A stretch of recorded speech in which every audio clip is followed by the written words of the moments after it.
दोस्तों मैं रोहित शुक्ला एक बार फिर से आपसे का स्वागत करता हूं गायत्री एजुकेशन क्लासेस में। जैसा कि आप जानते हैं हम CSIR नेट मैथमेटिकल साइंस की तैयारी कर रहे हैं। हमारा सब्जेक्ट है कॉम्प्लेक्स एनालिसिस, तैयारी है 2023 और 24। लेक्चर नंबर है आज 9। अभी तक जिसने लेक्चर नंबर 8 तक नहीं देखा वो मैं उनको सजेस्ट करूंगा लेक्चर नंबर 8 तक देख के आएँ। और जरूरी सूचना, आप सभी जानते हैं कि हम लोगों का एक ऑफिशियल ऐप है, तो आप लोग प्ले स्टोर में जाके पूरा नाम टाइप करिएगा सर्च बॉक्स में गायत्री एजुकेशन क्लासेस, तो आपको वहां से हमारा ऐप मिलेगा। वहां से आप हमारे पेड कोर्सेज का क्या बोलते हैं आनंद उठा सकते हैं। ठीक, चलिए आगे बात करते हैं आज के क्वेश्चंस और कॉन्सेप्ट पे। देखिए सामने आपके ये रहा क्वेश्चन, बहुत ही सिंपल सा क्वेश्चन है। सामने लिखा हुआ है if modulus of z minus 1 is equal to 2 then the value of z bar minus z and minus z bar is 1 होगी, 2 होगी, 3 होगी कि 4 होगी।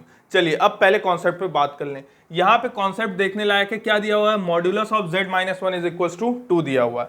तो जो लोग कॉम्प्लेक्स एनालिसिस पढ़ते हैं उन्हें एक बात पता होनी चाहिए, मैं उन्हें याद दिला देता हूं। क्या, देखिए जरा यहाँ पे लिखा हुआ है कितना, modulus of z minus 1, modulus of z minus 1 is equals to 2, हमें ये चीज दी हुई है। तो मैं आपको कुछ एक बात याद दिलाना चाहूंगा, क्या लगता है, क्या ये आपको कुछ इस तरीके से नहीं दिखाई दे रहा है? ये लिखा हुआ है z माइनस a और इज इक्वल्स टू में क्या लिखा हुआ है r। जी हाँ, ये क्या लिखा हुआ है, z minus a is equals to r। Cameraman से पूछ लेते हैं ये दिखाई दे रहा है, क्लियर है? चलिए देखिए z minus a is equals to r। इसका मतलब क्या है, आपने ये जो लिखा है ये एक बहुत ही महान इक्वेशन है। इस इक्वेशन का नाम है इक्वेशन ऑफ सर्कल। दोस्तों इसका नाम क्या है, इक्वेशन ऑफ सर्कल। ठीक, इन कौन से फॉर्म में, in complex form, in complex form. जी हाँ, ये इक्वेशन ऑफ सर्कल है इन कॉम्प्लेक्स फॉर्म। जरा देखिए कायदे से यदि मैं इसको ड्रॉ करूं तो आप अच्छे जानते हैं। ठीक, मान लीजिए सपोज हमारा ये पॉइंट है ए, ये वाला पॉइंट कौन सा है, ए, सेंटर पॉइंट। ठीक, तो सेंटर पॉइंट से हमने एक डिस्टेंस फिक्स किया, उसको हमने क्या बोला, आर। आप जानते हैं ना आर को क्या कहा जाता है, फिक्स्ड डिस्टेंस कहा जाता है। क्या कहा जाता है, फिक्स्ड डिस्टेंस या कांस्टेंट डिस्टेंस। इस बात का आपको याद होना चाहिए। इस फिक्स्ड डिस्टेंस के जितने भी पॉइंट हैं वो लोग को जब ड्रॉ किया जाता है तो एक सर्कल बनता है। मैं जानता हूं ज्यादा अच्छा सर्कल नहीं बना होगा, फिर भी अभी आप जानते हैं कि ये सर्कल है। ठीक, और ये जो पॉइंट कहलाता है, इस पॉइंट को ही क्या कहा जाता है, z। जहां पे आप जानते हैं z का मतलब होता है x, y, यानी कि कुछ डिस्टेंस कवर किया गया होगा x में और कुछ हाइट कवर की गई होगी y में। क्या इतनी बात समझ में आई? तो z और a की डिस्टेंस हमेशा कितनी आएगी, r। इसका मतलब ये होता है z और a के बीच का डिस्टेंस हमेशा कितना आएगा, r। मैं आपको इसका छोटा सा डेरिवेशन भी बताना चाहूंगा। देखिए ओरिजिनल इक्वेशन पे बात कर लें इसकी कि ओरिजिनल इक्वेशन क्या होती है। तो देखिए ओरिजिनल इक्वेशन ऑफ सर्कल पे बात करते हैं, क्या है, वरना आप लोग को डाउट हो जाएगा। ठीक, हमेशा ऐसे ही नहीं लिखा होता है। ठीक, यहाँ पे देखिए ओरिजिनल इक्वेशन क्या लिखा जाता है, इसको लिखा जाता है कैसे, z minus z naught is equals to r। वहां पे एक्चुअली में a नहीं लिखा होता, वहां पे क्या लिखा होता है, z नॉट लिखा होता है।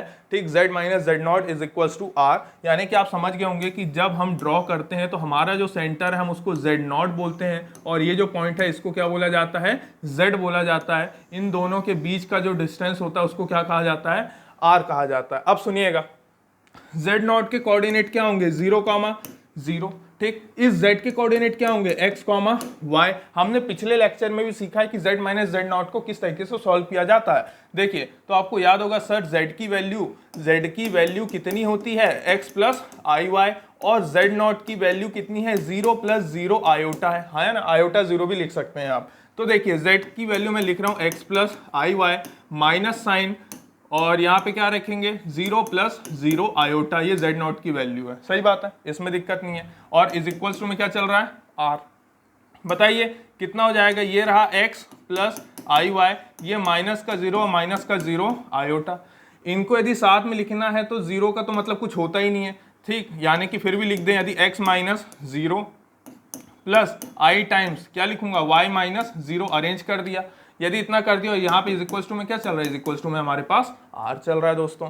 ठीक, ऐसा है तो x माइनस 0 तो सर कुछ नहीं x हो जाता है, y माइनस 0 कुछ नहीं y हो जाता है, इज इक्वल्स टू में क्या चल रहा है, r। और हमें पता है कि मॉड्यूलस जब हटता है तो स्क्वायर रूट आ जाता है। जहाँ पे रियल पार्ट हमारे पास x है तो ये लिखूंगा x का स्क्वायर, इमेजिनरी पार्ट हमारे पास y है और इसको मैं क्या लिखूंगा, y का स्क्वायर बराबर में r। जब स्क्वायर रूट को उधर भेजा जाता है तो ये दिखाई देगा x square plus y square बराबर में आर। इसी को हम बोलते हैं क्या, इक्वेशन ऑफ सर्कल। इसको क्या बोला जाता है, equation of circle in cartesian plane, है ना। कार्टेशियन प्लेन में हम इस तरीके की इक्वेशन का यूज करते हैं, ठीक। और ये जो इक्वेशन है जिससे हमने इस इक्वेशन को ड्राइव किया है, ये है equation of circle, equation of circle in Argand plane, है ना। कौन से प्लेन में, आर्गेंट प्लेन में, यानी कि कॉम्प्लेक्स प्लेन में, 100 बात की एक बात। तो इस तरीके से लिखा जाता है, आप समझ गए होंगे।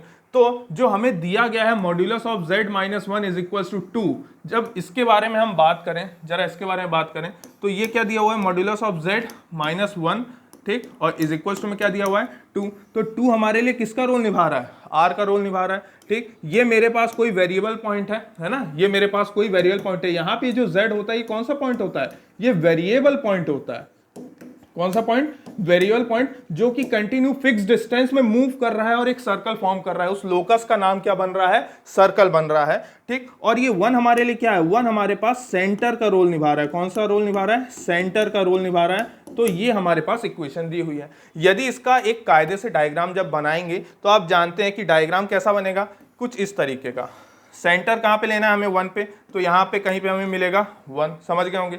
रेडियस कितना है, सेंटर से रेडियस की दूरी कितनी है, 2 ली हुई है, 2 डिस्टेंस पे, तो यहाँ से लेके यहाँ तक की ये 1 यूनिट हो गई। ये कितनी यूनिट हो गई, 1 यूनिट। और यहाँ से लेके यहाँ तक की ये कितनी यूनिट हो गई, 2 यूनिट हो गई। ये टोटल यूनिट कितनी कहलाएगी, ये r बराबर 2 कहलाएगी, हाँ या ना, ठीक। अब इतनी डिस्टेंस इधर ले लो, तो यहाँ से लेके यहाँ तक की ये 1 यूनिट कहलाएगी, तो मुझे यहाँ पे क्या मिलेगा 0, और 0 से लेके यहाँ तक की और आगे बढ़ूंगा तो यहाँ कौन मिलेगा मुझे, -1। तो यहाँ से लेके यहाँ तक का भी मुझे r कितना कहलाएगा, 2 कहलाएगा। तो ये वाला जो पॉइंट है, ये वाला जो पॉइंट है, इनको जोड़ के ये क्या बन रहा है, एक सर्कल बन रहा है, ठीक। इस सर्कल का ही नाम है कितना, कि एक वेरिएबल पॉइंट। यहाँ पे ये सारे के सारे क्या कहलाते हैं, z, ये सारे के सारे क्या कहलाते हैं, z की डिस्टेंस सेंटर से कितनी है, 1, है ना, मतलब सेंटर इसका कहाँ पे है 1, और वेरिएबल पॉइंट, यानी कि वेरिएबल पॉइंट z और ये 1 के बीच की जो डिस्टेंस है, ये कितना, ये पूरा का पूरा क्या कहलाता है, यही रेडियस कहलाएगा बेटे,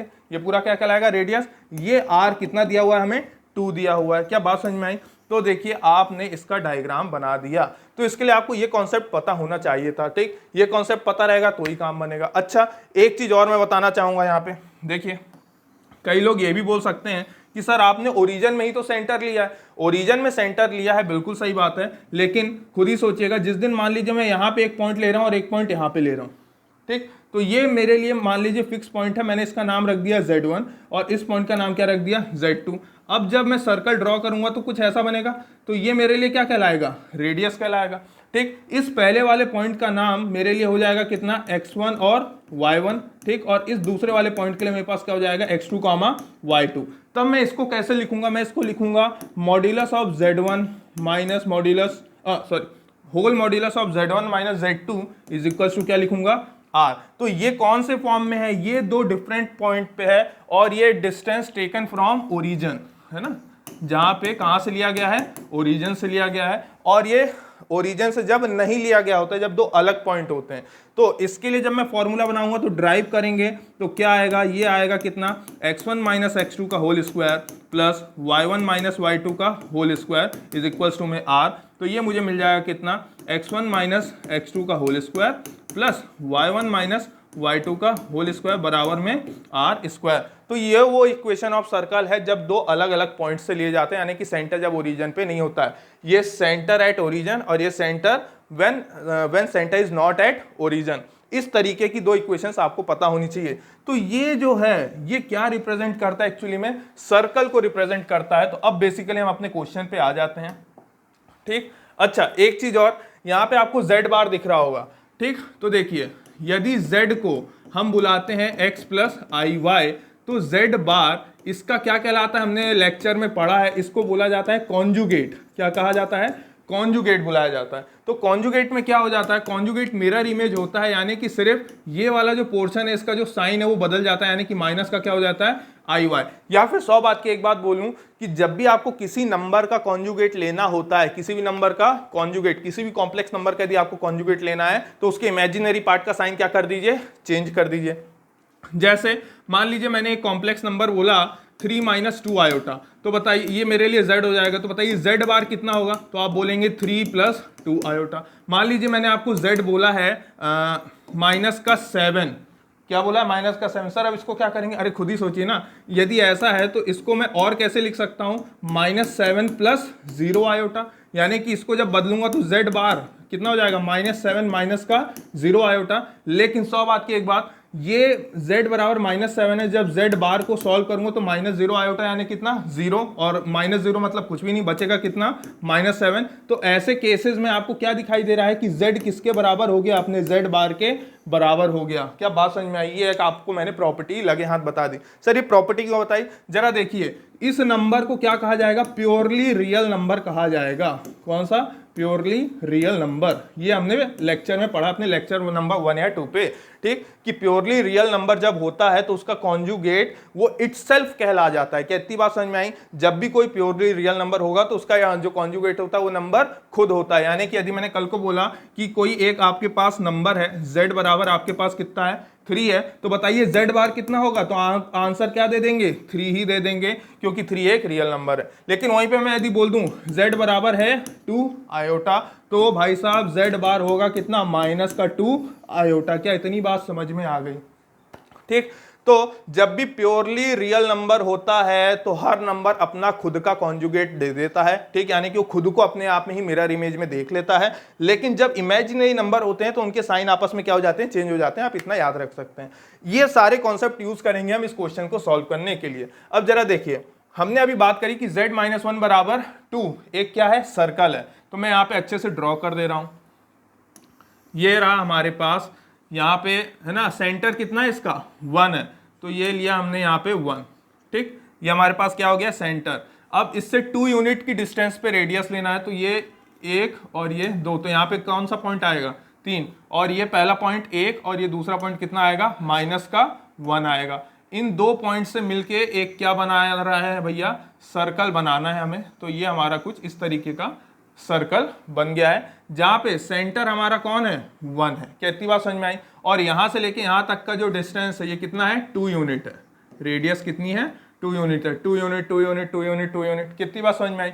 अब आप समझिएगा, यहाँ पे जितने भी पॉइंट इसमें लाई कर रहे हैं, इस कर्व में जितने भी पॉइंट लाई कर रहे हैं, इन सबको क्या बुलाया जाता है, z बुलाया जाता है। इन सबको क्या बुलाया जाता है, z बुलाया जाता है। यदि z बुलाया जाता है तो सोचिए यहाँ पे भी कौन होगा, ये z होगा। बताइए यहाँ पे z की वैल्यू कितनी है, तो आप बोलेंगे सर इस पॉइंट के कोऑर्डिनेट लिख लीजिए 3,0, इस पॉइंट के कोऑर्डिनेट लिख लीजिए -1,0। क्या इस बात पे एग्री है सर? यदि ऐसा है तो मतलब ये भी एक z है और ये भी क्या है, एक z है। कोई दिक्कत तो नहीं, ये भी क्या है, z। इस z की वैल्यू देखी जाए तो z की वैल्यू मैं लिख सकता हूं कितना, 3 प्लस 0 आयोटा, यानी कि सर आप सिर्फ z बराबर कितना लिख दीजिए, 3। यहां पे देखा जाए तो इसको क्या लिखा जा सकता है, इस पॉइंट को, सर ये z बराबर -1 प्लस 0 आयोटा लिखा हुआ है, लेकिन आप इसको सिर्फ कितना लिख सकते हैं, सिर्फ -1 लिख सकते हैं, क्योंकि इसका इमेजिनरी पार्ट क्या है, 0 है। तो हमारे पास z की अभी कितनी वैल्यूज हैं, 2 वैल्यू हैं।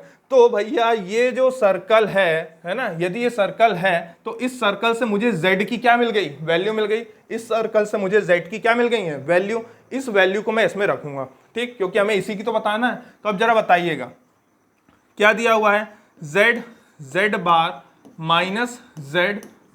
z बार। आप दोनों में से कोई भी वैल्यू रख सकते हैं, -1 रख लीजिए, 3 रख लीजिए। इवन यदि आपको ये वाले पॉइंट्स पता चल जाएं, ये वाले पॉइंट्स, जबकि है ना, ये वाले पॉइंट्स यदि आपको पता चल जाएं तो आप इनको भी रखेंगे ना, ये सारे के सारे एक ही वैल्यू देंगे। मैं आपको रख के दिखा रहा हूं, देखिए, ठीक, ये हमारे को दिया हुआ है कि इसकी वैल्यू क्या होगी, बताइए। z की वैल्यू अभी हम लेके चल रहे हैं, सपोज अभी लेट z बराबर कितने में चेक कर रहे हैं, -1। अच्छा बताइए, ये प्योरली रियल नंबर है क्योंकि इसका इमेजिनरी पार्ट क्या है, 0 है, तो z बार की वैल्यू भी कितनी आएगी, -1 आएगी। मैं यहाँ सब्स्टिट्यूट कर रहा हूं, तो z मेरे लिए -1 है, z बार भी कितना है, -1 है, ये रहा माइनस, फिर यहाँ पे z की जगह -1, माइनस z बार भी कितना है, -1। सब्स्टिट्यूट करो, माइनस माइनस प्लस ये हो जाएगा 1, माइनस माइनस प्लस ये हो गया 1, माइनस माइनस प्लस ये हो गया 1, और वैल्यू कितना आया, 3 आया, ठीक। अच्छा एक और रख के देख लेते हैं भैया, क्या दिया हुआ है हमें, z बार माइनस z और माइनस का कितना, z बार। इस बार हम मान लीजिए लेट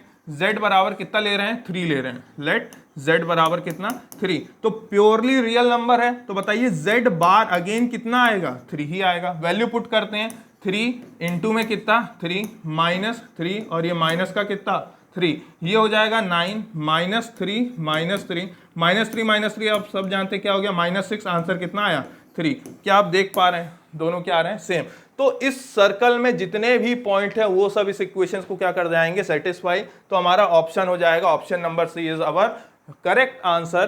कि याद रखिएगा किस तरीके से सॉल्व करना है ना, इस तरीके के क्वेश्चन आप सीख पाएंगे तो ही काम बन पाएगा, ध्यान रखिएगा। तो ये थे सारे concept. Don't forget that z minus a is equals to r is the equation of circle in complex plane, या फिर इसको लिखने का और तरीका क्या होता है z माइनस z नॉट बराबर r, है ना। एंड ये वाली इक्वेशन कब होती है, जब सेंटर कहाँ पे होता है, ओरिजिन पे होता है। और नहीं तो हम z1 माइनस z2, कई लोग z2 माइनस z1 भी लिखते हैं, उससे कोई फर्क पड़ेगा नहीं क्योंकि डिस्टेंस हमेशा क्या रहेगी, पॉजिटिव रहेगी। तो z1 माइनस z2 बराबर r ये होता है when centre is not at origin. क्या इतनी बात समझ में आ गई। ये था हमारा पहला क्वेश्चन विथ ऑल कॉन्सेप्ट, ठीक। z बार का मतलब आप समझ गए होंगे क्या होता है, कॉन्जुगेशन। कॉन्जुगेशन का मतलब होता है इमेजिनरी पार्ट का क्या हो जाता है, साइन चेंज हो जाता है। और किसी भी प्योरली रियल नंबर का यदि कॉन्जुगेट लिया जाता है तो हमेशा बदले में वो नंबर खुद होता है, क्योंकि उसका इमेजिनरी पार्ट का साइन चेंज करो ना करो उससे कोई फर्क नहीं पड़ता। चलिए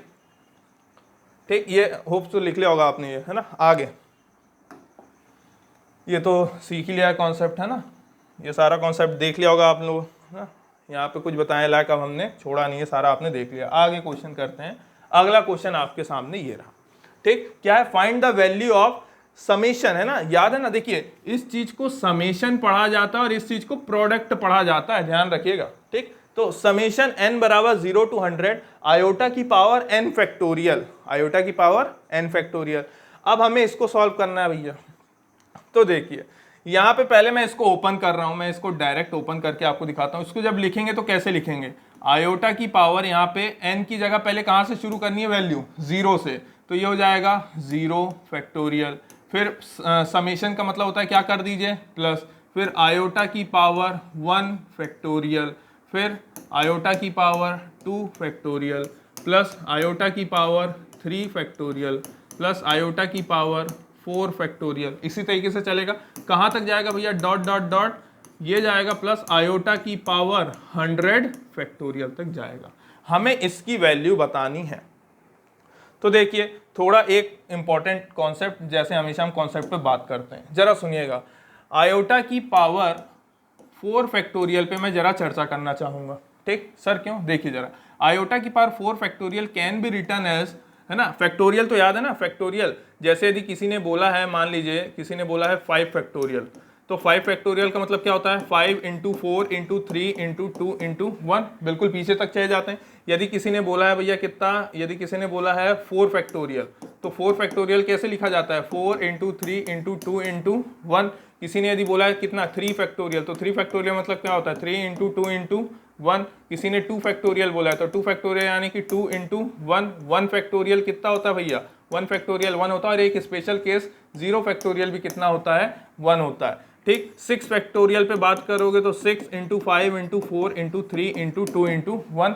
ऐसे ही करते करते हम बोलते हैं कौन सा फैक्टोरियल, n फैक्टोरियल। तो n फैक्टोरियल का मतलब कितना होता है भैया, आप अच्छे जानते हैं, पहले नंबर आएगा n, फिर अगला आएगा n माइनस 1, फिर अगला आएगा n minus 2, dot dot dot, आखिरी में जाके 3 इंटू 2 इंटू 1। तो ये फैक्टोरियल n को लिखने का तरीका होता है, ठीक। इसमें दिक्कत नहीं आनी चाहिए। हम बात करने जा रहे हैं आयोटा की पावर 4 फैक्टोरियल। तो 4 फैक्टोरियल को जब ओपन करेंगे तो 4 इंटू 3 इंटू 2 इंटू 1 लिखेंगे, सही बात है। यदि इतनी बात समझ में आई है तो मैं आयोटा की पावर 4 और ये पूरी पावर ले रहा हूँ 3 इंटू 2 इंटू 1।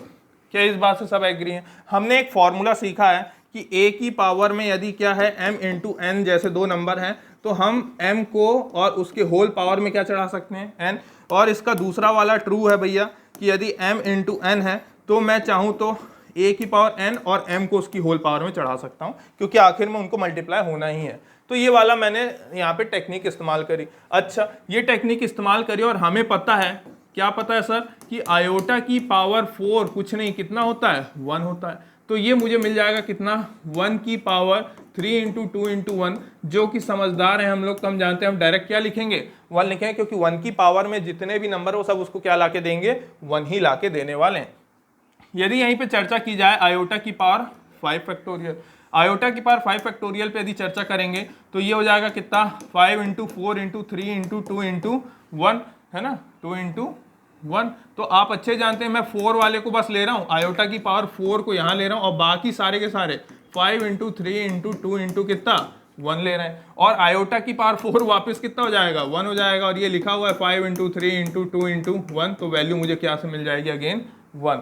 तो सर ऐसे तो अब आयोटा की पावर 4 के बाद आयोटा की पावर 4 के बाद आयोटा की पावर 4 फैक्टोरियल लीजिए, 5 फैक्टोरियल लेंगे तो भी उसमें 4 मिलेगा, 6 फैक्टोरियल लेंगे तो भी उसमें क्या मिलेगा 4 मिलेगा। अब आप n फैक्टोरियल भी लेंगे तो भी उसमें आपको 4 मिलेगा। क्या इतनी बात समझ में आई? तो कहना मैं ये चाह रहा हूं कि ये जो दिया हुआ है ना आयोटा की पावर n फैक्टोरियल, आयोटा की पावर जो n फैक्टोरियल दिया हुआ है, यदि यहाँ पे n ग्रेटर देन और इक्वल्स टू कितना है 4 तो भैया ये वैल्यू हमेशा कितना मुझे मिलेगी 1 मिलेगी। क्या इतनी बात आपको समझ में आई? ये विथ इट्स कंडीशन, ठीक, यानी कि आयोटा की पावर n फैक्टोरियल मुझे हमेशा क्या देगा आंसर 1 देगा यदि n 4 और 4 से क्या है बड़ा है। यदि ये बात समझ में आ गई तो अब अपन आगे बात करते हैं। अच्छा एक कॉन्सेप्ट और याद होगा, आयोटा रोटेशन पे काम करता है तो हम किसी भी आयोटा की मैक्सिमम पावर को किस तरीके से सॉल्व करते हैं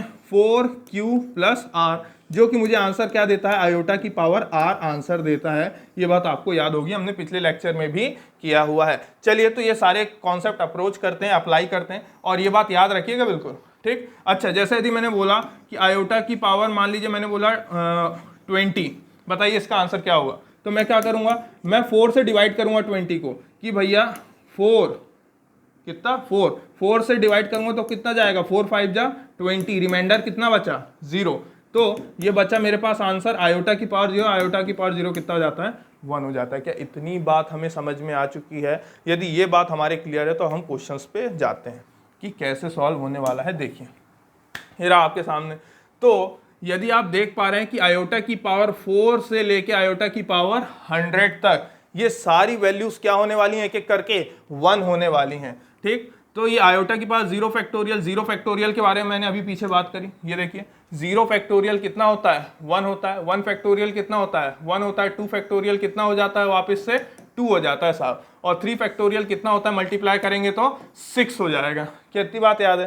तो चलिए अप्लाई करते हैं सारे फॉर्मूले, ठीक। तो आयोटा की पावर 0 फैक्टोरियल का मतलब क्या है सर, ये बचेगा सिर्फ आयोटा। 0 फैक्टोरियल मतलब कितना होता है 1, लिख दे रहा हूं मैं अभी के लिए 1, प्लस आयोटा की पावर 1 फैक्टोरियल भी कितना होता है सर 1 होता है। आयोटा की पावर 2 फैक्टोरियल, आयोटा की पावर 2 फैक्टोरियल कितना हो जाएगा, तो 2 इंटू 1 जो कि हो जाएगा कितना 2, तो ये हो जाएगा आयोटा का स्क्वायर, प्लस 3 फैक्टोरियल कितना होगा आयोटा की पावर 6 हो जाएगा, प्लस इनको मैं 1 1 1 डॉट डॉट डॉट डॉट कहाँ तक 1, समझ गए होंगे आप लोग, है ना, कि सर आयोटा की पावर 4 से लेकर आयोटा की पावर 100 तक सारी वैल्यूज क्या हैं 1 होने वाली हैं। क्यों? क्योंकि सर यहाँ फॉर्मूला लग गया आयोटा की power n factorial is equals to 1 when n is greater than और इक्वल्स टू व्हाट 4, ठीक। ये फॉर्मूला अभी अभी हमने यहाँ पे अप्लाई किया। यदि इतनी बात समझ में आई तो आयोटा की पावर 1 को मैं सिर्फ क्या लिखूंगा आयोटा, इसको भी सिर्फ क्या लिखूंगा आयोटा। क्या हमें पता है सर आयोटा स्क्वायर हो जाता है -1। अच्छा आयोटा की पावर 6 को मैं लिखने वाला हूँ आयोटा स्क्वायर। यदि आप समझ गए होंगे तो देखिए मैं फिर भी बता दे रहा हूँ, आयोटा की पावर 6 है, 4 से डिवाइड करिए तो 4 1 जा 4 है ना, 4 1 जा 4, रिमाइंडर कितना बचेगा 2, तो इसको क्या लिखूंगा आयोटा का स्क्वायर, क्योंकि हमने सीखा है कि सर आयोटा की पावर 4q प्लस r, देखिए कंपेयर करिए इससे, आयोटा की पावर 4q प्लस r कितना आंसर देता है आयोटा की पावर r, तो आयोटा की पावर r हमारे पास आंसर आया है, ठीक। और प्लस कोई बता सकता है यहाँ पे कितने 1 लिखे हुए हैं, तो बहुत ही आसान है, हमने अरिथमेटिक प्रोग्रेशन सीखा है। कैसे निकाला जाता है भैया, कि भैया जो लास्ट टर्म है, लास्ट टर्म कौन सी है 100, तो ये मैंने लिखा 100, उसमें फर्स्ट टर्म क्या कर दीजिए सब्ट्रैक्ट कर दीजिए, तो कौन सी टर्म है 4th टर्म है, कौन सी टर्म है 4th टर्म है, हम यहाँ से काउंट कर रहे हैं, हम यहाँ से काउंट कर रहे हैं ना, तो ये last term minus first term actually में, कि आप सोचें 4th टर्म है ना, याद होगा फॉर्मूला लास्ट माइनस कितना भाई साहब फर्स्ट, जिसको हम ए लिखते थे, और प्लस क्या लिखते थे 1, ये फॉर्मूला आपने अरिथमेटिक प्रोग्रेशन में सीखा होगा। ये मेरे लिए फर्स्ट टर्म है, अभी हम इधर को इग्नोर मार रहे हैं, हम सिर्फ इसको देख रहे हैं कि first term, second term, third term, fourth term और यहाँ पे जो भी टर्म है, तो इसको मैंने बोला लास्ट टर्म, तो लास्ट टर्म हमारी कितनी है 100 और फर्स्ट टर्म हमारी क्या है 4, और इसमें क्या ऐड कर देंगे 1, तो बताइए कितना हो जाएगा, ये हो जाएगा 96 प्लस 1 जो कि मुझे कितना दे देगा 97। तो यहाँ पे कुल मिला के कितने 1 लिखे हुए हैं, 97 1 लिखे, तो मैं यहाँ पे सबको जब प्लस करूंगा तो कितना मिलेगा 97। अच्छा ये आयोटा प्लस आयोटा कितना हो गया 2 आयोटा, ये -1 और ये भी कितना हो गया -1, क्योंकि हमें अच्छे से पता है सर कि आयोटा स्क्वायर कितना होता है -1 होता है ना, इसलिए मैंने इसकी जगह भी क्या लिखा था -1 लिखा, इसकी जगह क्या लिख दिया -1 और प्लस का कितना 97। ठीक, अच्छा जिसको ये नहीं समझ में उसके लिए बता दे रहा हूँ, जैसे मैंने लिख दिया मान लो 1 2 3 4 5 6 7। ठीक, ये सारी की सारी टर्म्स हैं, बताओ यहाँ से लेके यहाँ तक की कितनी टर्म्स हैं, तो आप ये फॉर्मूला अप्लाई करना। ये अब आपके लिए फर्स्ट टर्म हो जाएगी और ये आपके लिए लास्ट टर्म हो जाएगी। तो क्या करेंगे भैया 7 में से कितना माइनस कर दोगे 3 और प्लस कितना कर दोगे 1, तो 7 में से 3 गए तो आप अच्छे जानते हो कितना बचा अपने पास भैया 4 बचा, 7 में से 3 गए कितना बचा 4 बचा, और 4 में कितना ऐड कर देंगे 1, ये वाला 1, तो कितना बचेगा 5। देखिए 5 टर्म है कि नहीं, 1 2 3 4 और 5। ठीक, ये फॉर्मूला अप्लाई होता है भाई साहब, फर्स्ट टर्म ले लीजिए, लास्ट टर्म ले लीजिए, +1 कर दीजिए, एपी में आपने पढ़ा होगा। ठीक, तो वही हमने वहां पे अप्लाई किया, टोटल कितने मिले हमें 97। अच्छा -1 कितना हो जाएगा भैया -2 और प्लस का 97, ये तो इमेजिनरी नंबर, ये दोनों रियल नंबर है, तो 97 - 2 कितना हो जाएगा भाई साहब, ये हो गया सर प्लस का 95।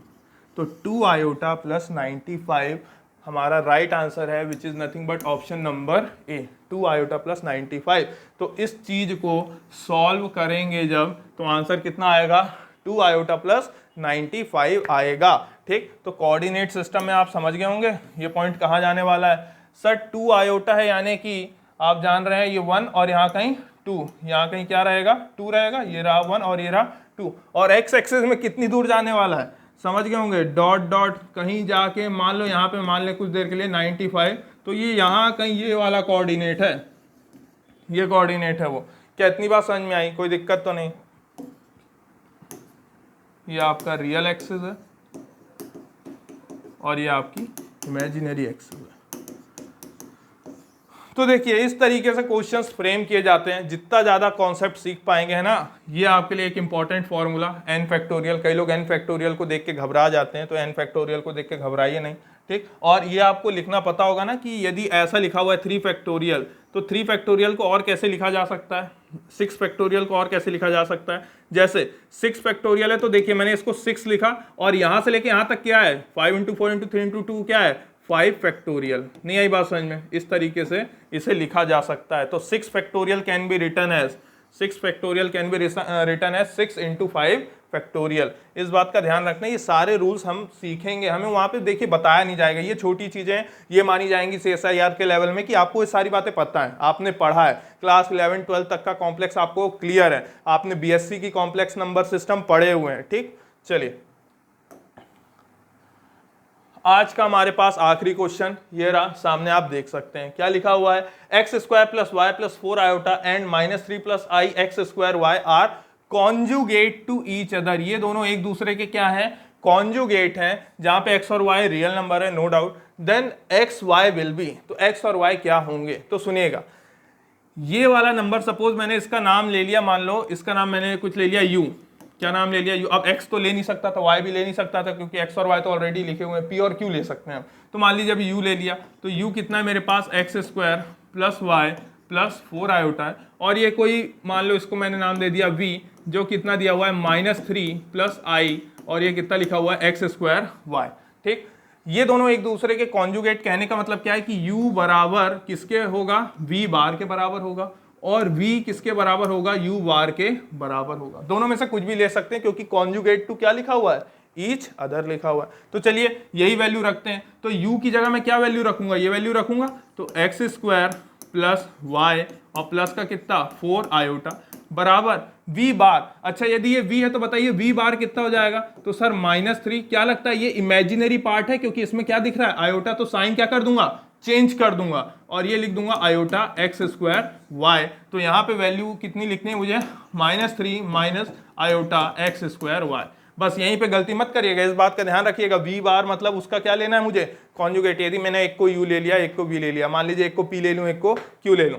ठीक, तो बताइए यहाँ पे अब आपको दिखाई दे रहा होगा रियल पार्ट, ये पूरा रियल पार्ट रहेगा, और ये वाला पार्ट इमेजिनरी पार्ट। यहाँ पे ये वाला पार्ट रियल पार्ट और ये वाला पार्ट आपका कौन सा रहेगा, इमेजिनरी पार्ट रहेगा। तो हम इक्वेट कर रहे हैं, क्या कर रहे हैं, इक्वेट, रियल से रियल को इक्वेट कर रहे हैं। तो ये बताइए कितना हो जाएगा, एक्स स्क्वायर है ना, एक्स स्क्वायर प्लस वाई बराबर में कितना आएगा हमारे पास, -3। तो यहाँ से यदि मैं एक्स स्क्वायर की वैल्यू देखूँ तो कितना आएगा, -3 माइनस का कितना हो जाएगा, मान लीजिए y।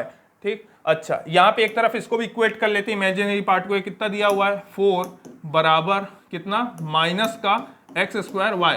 भाई आयोटा का कॉफिशिएंट पूरा क्या आएगा, -x स्क्वायर वाई। यहाँ पे आयोटा का कॉफिशिएंट कितना आएगा 4, तो आयोटा के कॉफिशिएंट को इक्वेट किया है और यहाँ पे रियल पार्ट को इक्वेट किया है। ठीक, तो बताइए कितना हो जाएगा भाई, यहाँ से कुछ वैल्यू निकाली जा सकती है क्या, हाँ वैल्यू निकाली जा सकती है, बिल्कुल निकाली जा सकती है। क्या वैल्यू निकाली जाए,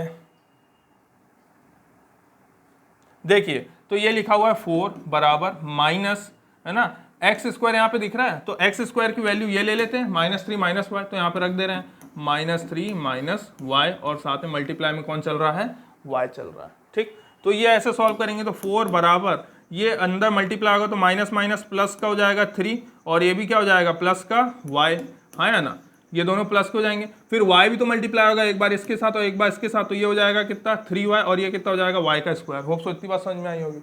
यदि इतनी बात समझ में आई तो अरेंज करके यदि मैं कायदे से लिखूं तो ये एक मेरे को क्वाड्रेटिक इक्वेशन दिखाई दे रही है, क्या, y स्क्वायर वही है, प्लस का 3y वही है, ये +4 उधर जाएगा तो क्या हो जाएगा, -4, और यहाँ पे क्या बचेगा, इज इक्वल्स टू 0। क्या लगता है हमें क्वाड्रेटिक मिल गई, है ना, हमें क्या मिल गया है, क्वाड्रेटिक इक्वेशन मिल गया। इसको यदि भैया तोड़ेंगे फोड़ेंगे यानी कि मिडिल टर्म लगाएंगे तो y स्क्वायर क्या लिख सकता हूँ मैं इसको, प्लस का 4y माइनस का y -4 बराबर 0 लिख सकता हूँ।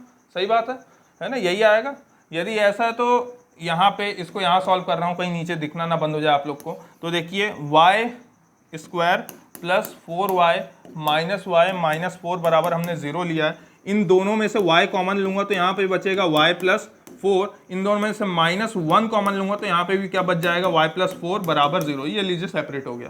तो हमारे पास दो फैक्टर आ गए, एक आ गया y प्लस 4 और एक आ गया y माइनस 1 बराबर 0। तो जब इसको सॉल्व करेंगे तो सर एक y की वैल्यू आ रही है -4 और एक y की वैल्यू कितनी आ रही है भाई साहब, 1। ठीक, तो देखिए इधर वाले सारे के सारे x लिखे हुए हैं, ठीक, और इधर वाले सारे के सारे क्या लिखे हुए हैं, y लिखे हुए हैं। तो आपको दिख गया होगा y की वैल्यू हमारे पास कितनी आ रही है, एक -4 आ रही है। तो -4 तो हमें सिर्फ कहाँ दिखाई दे रहा है, यहाँ पे, तो हमारे पास a is the right answer. ठीक, अच्छा कई लोग सोच रहे होंगे सर x निकाल दीजिए, x निकाल लीजिए आप, ये 1 को उठा के यहाँ पे रख सकते हैं आप। यहाँ पे जैसे ही रखें कितना हो जाएगा, -3 -1 कितना हो जाएगा, माइनस का 4, और यहाँ पे मत रखिए, x की वैल्यू कहाँ पे रखे हैं, यहाँ पे रखिएगा आप, है ना, यहाँ पे रखिएगा तो आपको एक कॉम्प्लेक्स नंबर मिलेगा, कॉम्प्लेक्स नंबर। हालांकि देखिए ऑप्शंस को चेक करने का तरीका इसी तरीके से सॉल्व करना है हमें, कि हमें -4 मिल गया है तो उसके बाद हम आगे सॉल्व करें ना करें उससे कोई फर्क पड़ने वाला नहीं है। ठीक, बाकी यदि यहाँ पे हम रखें, और दोनों को आप चेक कर सकते हैं, है ना, ये आपके लिए एक होमवर्क, आप इसमें चेक करिएगा, बताइएगा मुझे क्या आ रहा है आपका आंसर। ठीक, चलिए तो आज के लिए बस इतना ही, मिलते हैं नेक्स्ट लेक्चर में जहाँ पे आप और भी क्वेश्चन देख पाएंगे। और सब्सक्राइब करना, शेयर करना और लाइक करना ना भूलिएगा।